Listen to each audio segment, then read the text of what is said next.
నమస్కారం, వార్తలకు స్వాగతం. ముందుగా ముఖ్యాంశాలు. గుంటూరు జీజీహెచ్లో మాత శిశు ఆరోగ్య కేంద్రాన్ని ప్రారంభించిన ముఖ్యమంత్రి నారా చంద్రబాబు నాయుడు. ఈ సందర్భంగా ప్రసంగం.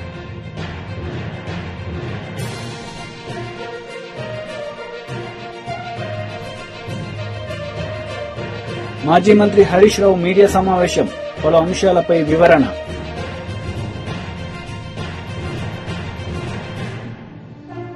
గుంటూరు జీజీహెచ్లో మాతా శిశు ఆరోగ్య కేంద్రాన్ని ప్రారంభించిన ముఖ్యమంత్రి నారా చంద్రబాబు నాయుడు. ఈ సందర్భంగా ఆయన ప్రసంగించారు. రాలేకపోవచ్చు కానీ 100 కోట్ల రూపాయలు ఇచ్చారు. మిమ్మల్ని అందరినీ మరొక్కసారి మనస్ఫూర్తిగా అభినందిస్తున్నా, ధన్యవాదాలు తెలియజేస్తున్నా. ఈ ప్రభుత్వం తరఫున వన్ ఆఫ్ ది బెస్ట్ కార్యక్రమం, నాకు చాలా హ్యాపీగా ఫీల్ అయ్యే కార్యక్రమం. ఎప్పుడు కూడా నేను అందరూ డబ్బులు అడుగుతారు కానీ మేము పని చేస్తామని ముందుకొచ్చి పని చేసిన మిమ్మల్ని మరొక్కసారి అభినందిస్తున్నా. మాకు కూడా అలవాటు అయింది, ఎక్కడ పోయినా వాళ్ళు ప్రాజెక్టులు అడుగుతూ ఉంటారు, ఇస్తూ ఉంటాం. కానీ సమాజాన్ని భాగస్వాములు చేయాలనుకుంటే చాలా తక్కువ మంది వస్తారు. అందులో మీరు ముందుండడం మనస్ఫూర్తిగా ఆనందం, ధన్యవాదాలు. ప్రభుత్వం తరపున మీరంతా దీనికి ఒక 27 కోట్ల రూపాయల ఫర్నిచర్కి కానీ ఎక్స్పెండిచర్కి అడిగారు. మా సత్య గారికి చెప్తున్నా, ఎక్కడ ఇబ్బందులు లేకుండా, మా సెక్రటరీ గారు కూడా ఇక్కడే ఉన్నారు, గౌరవ్ కూడా, ఇబ్బందులు లేకుండా క్లియర్ చేయండి. అది చేస్తే ఇంకా 10 మంది ముందుకు వస్తారు. మళ్ళీ ఎందుకు చేశామా అని విచారించే పరిస్థితి అవద్దండి. 10 సార్లు తిప్పించుకొని అవి మేము చేయగలిగితే ఆటోమేటిక్ ఇంకా చాలా మంది ముందుకు వస్తారు. చేయాల్సిందిగా నేను కోరుతున్నా. ఇంకొక పక్కన పూర్వ విద్యార్థులు ఈ బ్లాక్ నిర్మాణంతో పాటు 35 కోట్లు పెట్టి ఆడిటోరియం నిర్మించారు. వాళ్ళను కూడా అభినందిస్తున్నా. ఇప్పుడే చంద్రశేఖర్ గారు చెప్పినట్టు కొంతమంది ముందుకొచ్చి, తులసి సీడ్స్ కానీ వీళ్ళంతా ముందుకొచ్చి ఎప్పటి నుంచో పాడుబడిపోయినటువంటి బిల్డింగ్స్ అన్ని కూడా పూర్తి చేసే కార్యక్రమానికి శ్రీకారం చుట్టారు. దగ్గర ఎంపీ గారు అయితే ఒక 70-80 కోట్లు మొబిలైజ్ చేసి అవన్నీ పూర్తి చేసే పనిలో ఉన్నారు. వారిని, అందుకు సహకరించిన అందరినీ మనస్ఫూర్తిగా అభినందిస్తున్నా. ఈరోజు మనందరం కూడా ఇలాంటి పనులు చూసినప్పుడు ఒక్కొక్కసారి సాటిస్ఫాక్షన్ ఎప్పుడు వస్తుందంటే, డబ్బులుంటే సాటిస్ఫాక్షన్ రాదు. మనం చేసిన డబ్బులున్నా కూడా ఆ డబ్బులు సద్వినియోగం చేసి, నేను ఎప్పుడు చెప్తా ఉంటాను, చాలా మంది డబ్బులంతా పిల్లలకి ఇవ్వాలనుకుంటాం, కానీ కొంతమంది డబ్బుల్ని సద్వినియోగం చేస్తారు. పిల్లలకి ఇవ్వద్దని నేను చెప్పడం లేదు, ఇవ్వాలి. అదే సమయంలో మనకు తృప్తినిచ్చే పని తిరిగి సమాజానికి కూడా ఇవ్వాల్సిన అవసరం ఉంది. మనందరి సంపాదనలో కొంత భాగం సమాజం కోసం ఇచ్చిస్తే ఉండే తృప్తి దేంట్లో రాదని చెప్పి కూడా నేను మీ అందరికీ తెలియజేస్తున్నా. ఈరోజు ఇంకొక పక్కన మిమ్మల్ని అందరినీ చూస్తే చాలా సంతోషం. ఇప్పుడు మీరు చాలా ముందు బయట వెళ్ళారు. ఇప్పుడు మొత్తం దేశంలో చూస్తే మనం కూడా అభివృద్ధి అవుతున్నాం. ప్రధానమంత్రి నరేంద్ర మోడీ గారి నాయకత్వంలో ఇటీవల కాలంలో మీరు చూస్తే హైయెస్ట్ గ్రోత్ ఉండే ఏకైక దేశం భారతదేశం. దీంట్లో అనుమానమే లేదు. కంటిన్యూగా, కన్సిస్టెంట్ గా. ఈరోజు ఇంకొక పక్కన మనం నెంబర్ 4లో ఉన్నాం. ప్రపంచంలో అతిపెద్ద ఆర్థిక వ్యవస్థ 4వది. 2028కి 3వ అతిపెద్ద ఆర్థిక వ్యవస్థగా తయారవుతాం. 2038కి 2వ అతిపెద్ద ఆర్థిక వ్యవస్థగా భారతదేశం ఉంటుంది. వికసిత్ భారత్ 2047.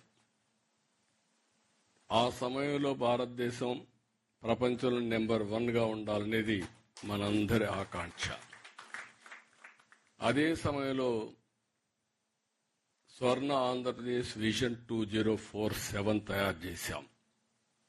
నిన్న కూడా సర్వే రిపోర్ట్ ఒకటి ఇచ్చారు. అమరావతి ఇది ఫ్యూచర్ సిటీ, ఇలాంటి సిటీలు రావాల్సిన అవసరం ఉందని చెప్పి చాలా స్పష్టంగా చెప్పారు. నేను ఓసారి భగవంతుడు కొన్ని అవకాశాలు ఇస్తా ఉంటారు కొంతమందికి. ఆ రోజు నేను హైదరాబాద్, సికింద్రాబాద్ 2 నగరాలు ఉండేటివి. ఆ రోజు ఆలోచించి సైబరాబాద్ నగరం రావాలి, నాలెడ్జ్ ఎకానమీకి చిరునామాగా తెలుగువారు ఉండాలనే ఉద్దేశంతో సైబరాబాద్ నగరాన్ని ఏర్పాటు చేశాం. ఇటీవల ఆ city highest per capital income తెలంగాణకు వచ్చే పరిస్థితికి వచ్చింది. ఈరోజు మళ్లీ విభజన జరిగిన తర్వాత అమరావతి నిర్మాణానికి శ్రీకారం చుట్టాం. కొంతమంది ఎప్పుడూ అంటారు, అనవసరంగా ఒక 100 ఎకరాలు తీసుకొని ఒక బిల్డింగ్ కట్టి సరిపోతుంది సెక్రటరియట్ అని. కట్టచ్చు, లేకపోతే మున్సిపల్ కార్పొరేషన్లో ఒక బిల్డింగ్ ఉంటే దాంట్లో కూడా తీసుకొని పెట్టచ్చు. కానీ మాజీ మంత్రి హరీష్ రావు మీడియా సమావేశం నిర్వహించారు. ఈ సందర్భంగా పలు అంశాలపై ఆయన మాట్లాడారు. ప్రయత్నం చేస్తా ఉన్నాం. ఒకవేళ తప్పు జరిగితే తెలంగాణ నీటి చరిత్రలో ఈరోజు ఒక బ్లాక్ డేగా నిలిచిపోతుంది. గోదావరి జలాల అక్రమ తరలింపు విషయంలో బీఆర్ఎస్ పార్టీ మొదటి నుంచి కూడా ఈ రాష్ట్ర ప్రభుత్వాన్ని అప్రమత్తం చేస్తూనే వస్తుంది. మీకు కూడా తెలుసు, నేను గతంలో కూడా డాక్యుమెంట్స్ కూడా బయట పెట్టాను. ఎందుకు అంటే మేము మాట్లాడు బ్యాక్ డేట్లో ఉత్తరాలు పంపుడు, ఇవన్నీ మీకు గతంలో కూడా పంపిన. నేను ఇదే భవన్లో ప్రెస్ మీట్ పెట్టంగానే ఒక 3 అవర్స్లో నిన్నటి డేట్తో ఉత్తరం రాస్తాడు ఉత్తమ్ కుమార్ రెడ్డి. మాకేమో స్టేట్ ఇంట్రెస్ట్ కనుక వాళ్ళకు పట్టింపు లేదు.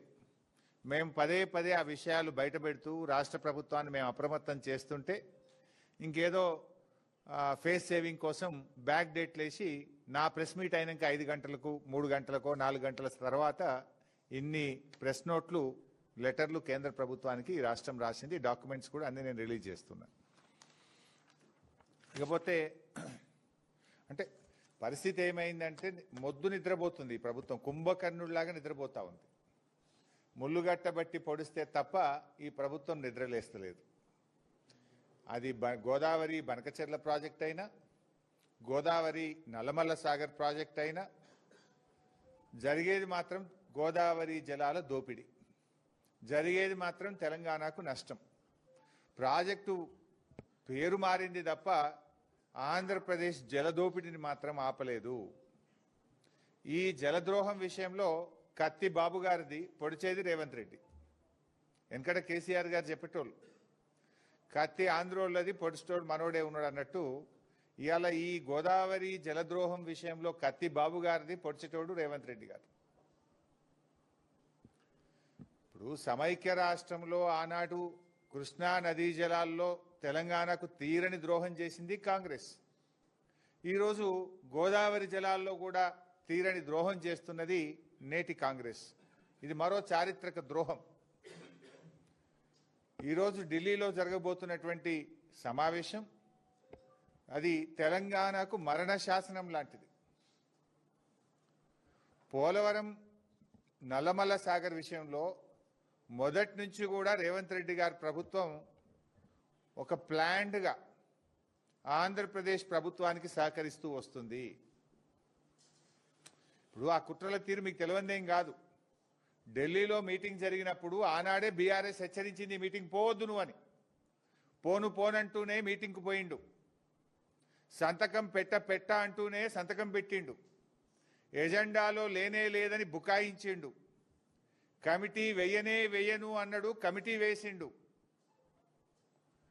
సుప్రీంకోర్టులో కేసేవయ్య బాబు అని మేము ముళ్ళుగట్టబట్టి పొడిస్తే ఆంధ్రప్రదేశ్ గోదావరి నల్లమల్ల సాగర్కు టెండర్లు పూర్తయి అవార్డు ఇచ్చి కాంట్రాక్ట్ అగ్రిమెంట్ అయినాక సుప్రీంకోర్టులో కేసేసిండు. పోనీ వేసిన కేసన్న చక్కగేసిండా అంటే చెల్లని విరిట్టేసిండు, మళ్ళీ వాపసు తెచ్చుకున్నాడు. దానికి సూటు బూట్ వేసుకొని పోయిండు ఉత్తమ్ కుమార్ రెడ్డి సుప్రీంకోర్టుకు. చెల్లని విరిట్టేసి దాన్ని వాపసు తెచ్చిండు. ఇదంతా చూస్తే ఏమవుతుంది? మీటింగ్కు ముందు ఢిల్లీలో పోనన్నో మీటింగ్ పోయినావు, ముఖ్యమంత్రుల మీటింగ్కు. ఎజెండాలో లేనే లేదని బుకాయించే ప్రయత్నం చేసినావు. సంతకం పెట్టని సంతకం పెట్టినావు. కమిటీ వెయ్య అన్నావు, కమిటీ వేసినావు. సుప్రీంకోర్టుకు పోతా అన్నావు, చెల్లని రిట్ పిటిషన్ సుప్రీంకోర్టులో వేసినావు, ఆ రిట్ వాపస్ తెచ్చుకున్నావు. అంటే పసలేని రిట్ వేసినావు. అంటే నీ న్యాయవాదులకు తెలియదా? అంతా తెలుసు నువ్వు. అందుకే నేను మొదట్లో అన్నా, ఒక ప్లాన్ ప్రకారం, ఒక పథకం ప్రకారమే రేవంత్ రెడ్డి గారు గోదావరి నల్లమల్ల సాగర్కు సహకరిస్తున్నాడు, గురుదక్షిణ చెల్లించుకునే ప్రయత్నం చేస్తున్నాడు. ఇవాళ ఢిల్లీలో జరిగే మీటింగ్ కూడా ఆంధ్రప్రదేశ్ ఒత్తిడితో కేంద్ర ప్రభుత్వం నిర్వహిస్తున్న మీటింగ్ ఇది. అందరికీ తెలుసు ఢిల్లీలో ఎవరున్నారు ప్రభుత్వం? బీజేపీ తెలుగుదేశం పార్టీల సంయుక్త ప్రభుత్వం కేంద్రంలో ఉన్నది, ఢిల్లీలో ఉన్నది. ఎంపీ మార్గాని భరత్ మీడియా సమావేశం నిర్వహించారు. ఈ సందర్భంగా పలు అంశాలపై ఆయన మాట్లాడారు. ఇవాళ సిబిఐ ఛార్జ్ షీట్ సుమారుగా 470 పేజీలు అనుకుంటా నెల్లూరు కోర్టుకి సబ్మిట్ చేశారు. అందులో ఎన్డీడీబీ దగ్గర నుంచి వాళ్ళు శాంపిల్స్ పంపించి, ఆ శాంపిల్స్ నుంచి వచ్చిన రిపోర్ట్లో ఏంటంటే అందులో క్లియర్గా ఏ రకమైన జంతువుల కొవ్వు లేదు అని పేర్కొన్న సందర్భం. నేను ఇవాళ ఇదే చంద్రబాబు నాయుడు గారిని సూటిగా ప్రశ్నిస్తా ఉన్నా, మరి మీరు ఏ బేసిస్లో జంతువుల కొవ్వు కలిసింది అని చెప్పి మీరు మాట్లాడిన సందర్భం ఏ బేసిస్లో అన్నారు? అప్పటికి మీరు మాట్లాడినప్పుడు పోయిన సంవత్సరం మీరు మాట్లాడినప్పుడు అప్పటికి ఎఫ్ఐఆర్ ఫైల్ చేయలేదు, కేసు పురోగతి అవ్వలేదు, ఏ రకంగా జరగకుండా నోటుకొచ్చిన మాట మాట్లాడేశారు. అది మాట్లాడి దానికి కంటిన్యూషన్ పవన్ కళ్యాణ్ గారు, అదేవిధంగా నారా లోకేష్, వీళ్ళు ముగ్గురు కూడా ఏ రకంగా మాట్లాడారో, ఎంత దారుణాతి దారుణమైన మాటలు మాట్లాడారనంటే ఇవాళ అర్థమవుతోంది. నేను అడుగుతా ఉన్నా, అయ్యా చంద్రబాబు నాయుడు గారు, ఎన్డీడీబీ రిపోర్ట్స్ 2 ల్యాబ్స్ నుంచి వచ్చినాయి. ఆ 2 ల్యాబ్స్ నుంచి వచ్చిన రిపోర్ట్స్లో ఏ రకమైన యానిమల్ ఫ్యాట్ యూజ్ చేయలేదని చెప్పి అందులో క్లియర్గా రిపోర్ట్ వస్తే దీనికి మీరు ఏం సమాధానం చెప్తారు? ఇప్పుడు దాకా మీరు స్టేట్మెంట్ ఇచ్చిన సందర్భం లేదు. అదేవిధంగా ఆయన డిప్యూటీ సీఎం పవన్ కళ్యాణ్ గారు కూడా ఇచ్చిన సందర్భం లేదు, లోకేష్ ఇచ్చిన సందర్భం లేదు. మీరు కేవలము 6 కోట్ల ఆంధ్రులకి మీరు ప్రతినిధి, ముఖ్యమంత్రి అయ్యారు. యావత్ భారతదేశంలో నాకు తెలిసి 100 కోట్లు పైమాటే హిందువులు ఉన్నారు. ప్రపంచవ్యాప్తంగా 100 కోట్ల మంది హిందువులు ఉన్నారు.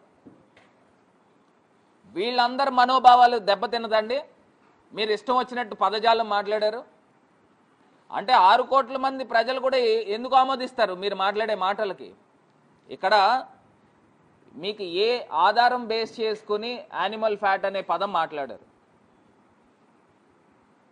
ఇవాళ సిబిఐ ఇచ్చిన రిపోర్ట్లో క్లియర్గా తేటతెల్లమైంది. నేను అడుగుతా ఉన్నా చంద్రబాబు నాయుడు గారు, ఇప్పటికైనా.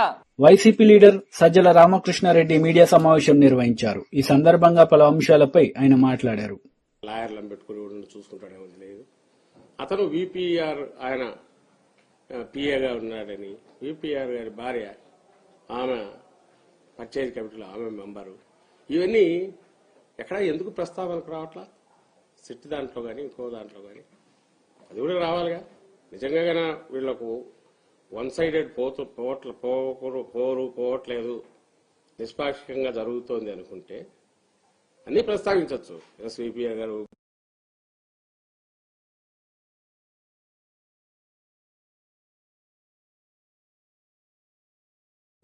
పార్టీలో ఉన్నారనొచ్చు, ఆయన భార్య గారు ఆమె అప్పుడట్లో టీటీడీ సుబ్బారెడ్డి పిఏని వీళ్ళు అనడం ద్వారా ఏమి చేయాలనుకుంటున్నారంటే మళ్ళీ ఇంకా ఫర్దర్ ఇంకో నీచమైన రాజకీయం లేక ఎక్కడికి తీసుకెళ్లాలనుకుంటున్నారు అనేది అర్థమవుతుంది.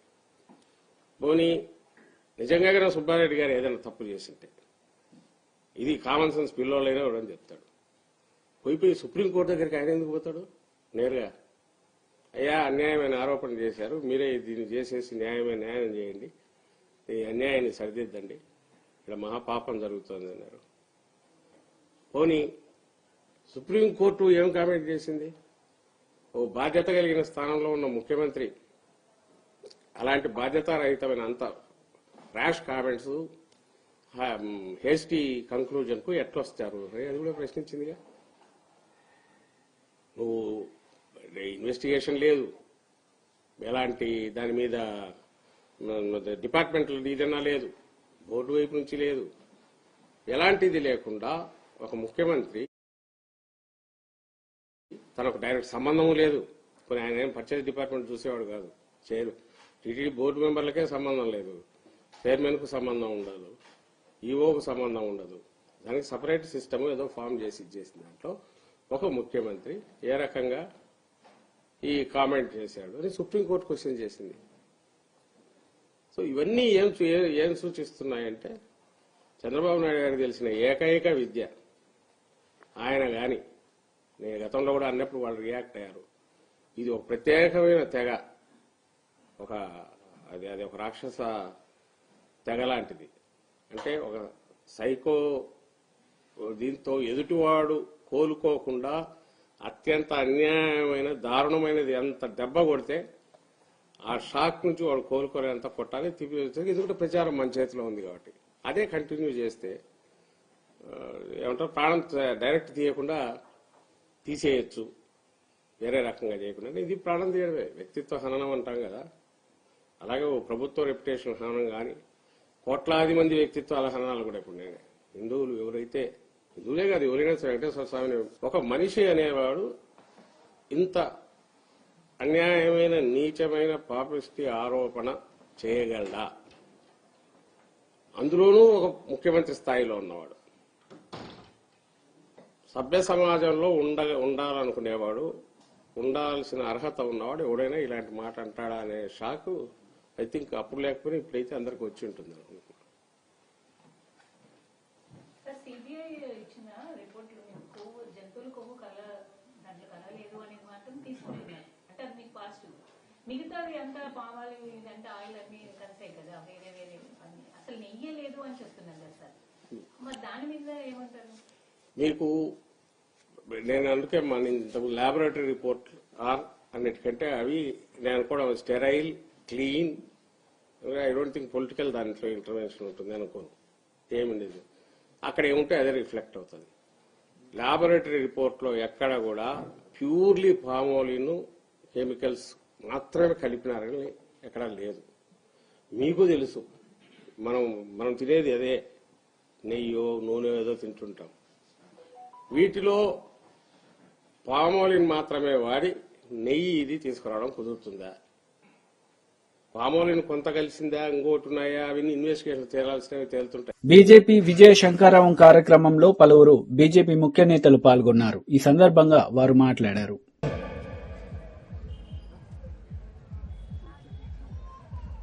ఎందుకన్నా ఒక సిద్ధాంతానికి ఓటేయండి, ఒక మన దేశము మన ధర్మానికి ఓటేయండి, ఐక్యంగా ఉండండి. పరిస్థితులు మారుతా ఉన్నాయి. ఇంకో బంగ్లాదేశ్ చేసుకోకండి, ఇంకో పాకిస్తాన్ చేసుకోకండి, మన పిల్లల భవిష్యత్తు అంధకారంలోకి నెట్టకండి. మళ్ళా ఇవన్నీ మాట్లాడుతున్నాడు అరవింద్ అప్పుడు మళ్ళా 4,000 రూపాయలు ఉన్న పసుపుని 17,000 చేసింది ఈమెనే. 7 కేంద్రీయ విద్యాలయాలు రాష్ట్రానికి వస్తే 2 నా నియోజకవర్గాలు తెచ్చుకుంది నేనే. ఈ మీ గడ్డ మీద ఒకటి పెట్టిన. ఈడికెళ్ళి 10 కిలోమీటర్లు ఉన్నది కొరట్ల నవోదయ విశ్వవిద్యాలయం తీసుకుని వచ్చిన, సారీ మన జవహర్ నవోదయ స్కూల్ తీసుకుని వచ్చిన, రెసిడెన్షియల్ స్కూల్. అసలు ఊహించని పసుపు బోర్డు తెచ్చుకున్నాం. ఇవన్నీ ఎవరిచ్చిందండి? మీ ఎంపీ పోయి మోడీ గారిని అడుక్కొని ఆయనకు సంజాయించుకొని ఆయన ఆశీర్వాదం తీసుకుంటే ఇవన్నీ మనకు వస్తున్నాయి. నిధులు వస్తున్నాయి, గ్రామ పంచాయతీ నిధులు మనే, మున్సిపాలిటీ నిధులు మనే. రేపు వీడికెళ్ళి ఆనూరుకెళ్ళి మంచిర్యాల దాకా 2,000 కోట్లు 3,000 కోట్లతోటి, ఎంత దాని బడ్జెట్ ఎంత నారాయణ, 1,000 కోట్ల రూపాయలతోటి ఇవాళ NH నేషనల్ హైవే పనులు రేపు ఏప్రిల్ మొదలవుతా ఉన్నాయి. 90% ఆ ప్రాజెక్టు మన పార్లమెంటు నియోజకవర్గంలోనే ఉంటుంది. మీ ల్యాండ్ల రేట్లు పెరుగుతాయి. డెవలప్మెంట్ వస్తుంది. ఇన్ని వేల కోట్లు, వందల కోట్లు నిధులు కేంద్రం నుంచి వస్తుంది. రాష్ట్ర ప్రభుత్వం దగ్గర ఏమీ లేదు. ఈ నిధులు దోసుకునుడు ఈ కాంగ్రెస్ పార్టీకి, టీఆర్ఎస్ పార్టీకి అలవాటైంది.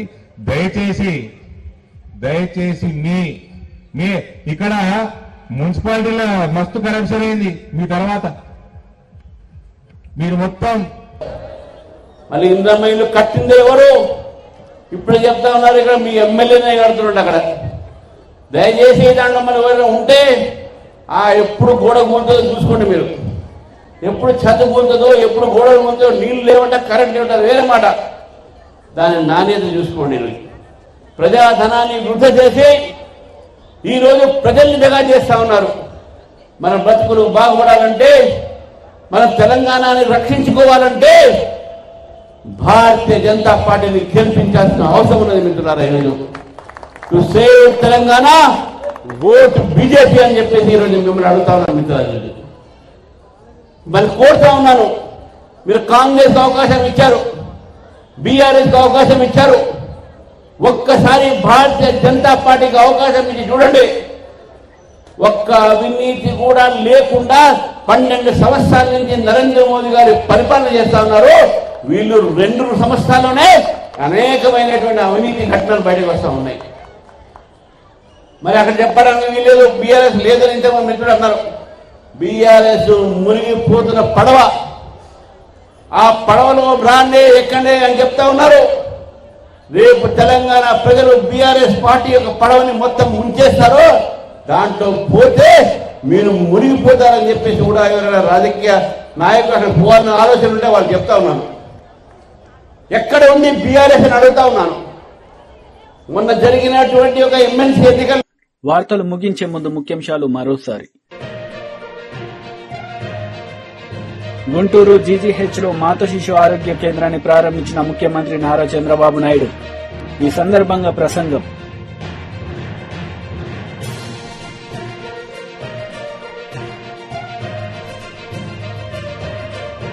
మాజీ మంత్రి హరీష్ రావు మీడియా సమావేశం, పలు అంశాలపై వివరణ.